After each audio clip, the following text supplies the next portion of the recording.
Berikutnya Ibu Vera. Terima kasih pimpinan. Assalamualaikum warahmatullahi wabarakatuh. Pada yang terhormat pimpinan serta anggota DPR RI Komisi 11 dan juga mitra kerja dari Komisi 11 yang tidak saya sebutkan persatu. Saya singkat saja ingin menanyakan terlebih dahulu kepada BKF. Kami ini sesuatu yang baru Pak mengenai roadmap karbon. Hingga saat ini kami belum mendapatkan pelaksanaan ini yang akan dilaksanakan tanggal 1 Juli. Nah ini roadmapnya gimana nih Pak? Bapak tidak menyampaikan kepada kami. Apakah di dalam anggaran yang disampaikan ini juga termasuk terkait mengenai pagu indikatif yang akan dilaksanakan terkait mengenai roadmap dan ke depan untuk 2023 pelaksanaan itu seperti apa? Ini khusus untuk BKF. Dan juga untuk PMK Pak. Saya banyak mendengar banyak PMK yang tidak berjalan atau stagnan. Nah itu bagaimana revisinya? Ada yang tidak berjalan padahal itu penggunaan anggarannya sudah terlaksana. Khususnya pada saat COVID-19 yang lalu Pak. Di dalam program pemulihan ekonomi nasional yang tidak sesuai target di pipeline yang ditargetkan oleh BKF itu sendiri. Nah itu bagaimana Pak? Apa saja kira-kira dan kendalanya bagaimana? Apakah itu dihidupkan kembali atau akan ada timbul lagi PMK yang baru? Itu yang menjadi concern kami karena ini berkaitan dengan program pemulihan ekonomi nasional yang lalu banyak sekali PMK yang diterbitkan tapi namun sehingga banyak yang nggak laku untuk PMK-nya saya dengar.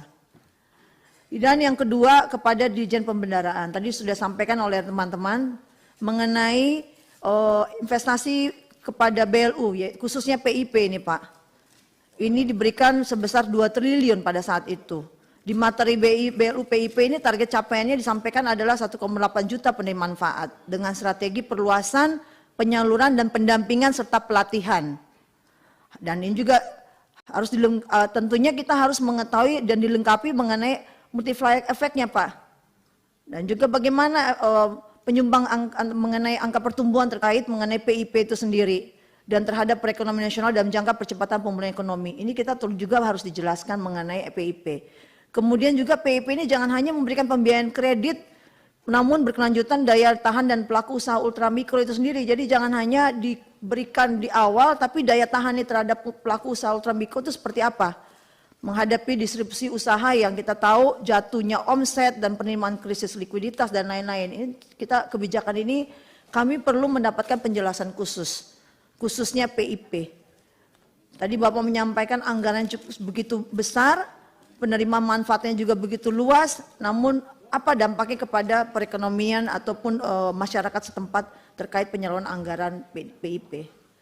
Khususnya juga mengenai monitoring spending better Pak. Kita tahu bahwa Menteri Keuangan selalu mengatakan mengenai monitoring spending better dengan meningkatkan kualitas belanja melalui peningkatan efisiensi, efektif belanja, value for money. Ini berapa kali di-highlight oleh Menteri Keuangan. Karena faktanya dan praktiknya masih terdapat belanja KL dan Pemda yang kelebihan. Nah, dan tidak tepat sasaran serta tidak memiliki dampak yang signifikan. Nah, apakah Dirjen Pembendaraan sudah melakukan formulasi indikator kinerja pelaksanaan anggaran atau IKPA?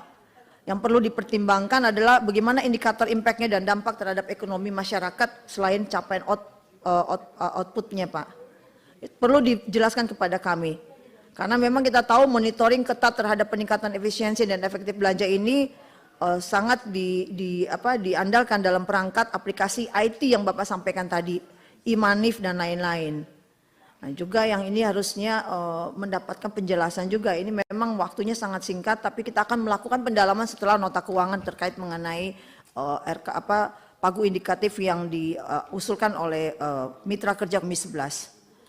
Dan juga mengenai zero based budgeting atau zero baseline dengan output kegiatan program pengelolaan belanja tahun 2023. Hasil kajian terkait mengenai kebijakan zero based budgeting itu bagaimana fleksibel diterapkan Indonesia? Apakah itu terlaksana dengan baik?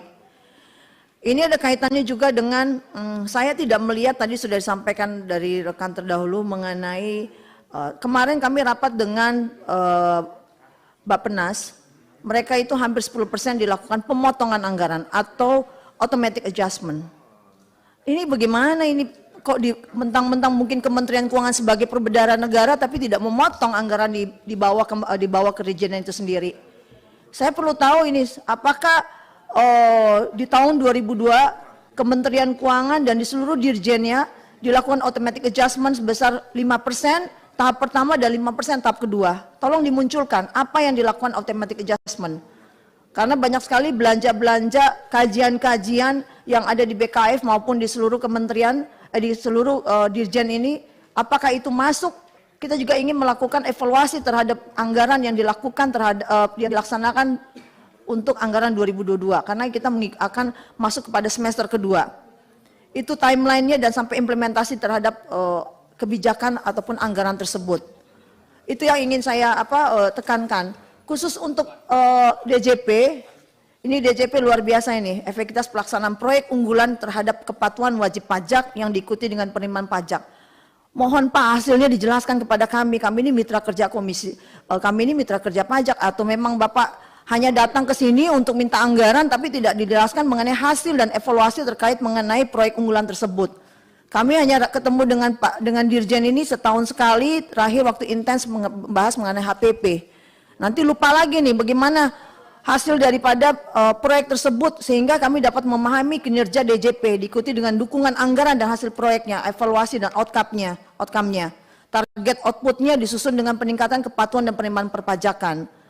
Ini banyak sekali yang sebetulnya kita harus banyak waktu untuk melakukan pendalaman dari bahan-bahan yang cukup luar biasa menarik bagi kami. Namun memang waktunya sangat singkat karena kita akan melakukan sebentar lagi rapat paripurna. Mohon ini juga diikuti setelah kita anggaran pagu indikatif ini disetujui, dan tentunya kita akan melakukan pendalaman lebih lanjut. Pimpinan saya usulkan karena tidak bisa hanya dalam 1-2 jam kita membahas pagu indikatif yang ada di Mitra Kerja Komisi 11. Terima kasih dari saya. Assalamualaikum warahmatullahi wabarakatuh. Waalaikumsalam. Terima kasih Ibu Vera.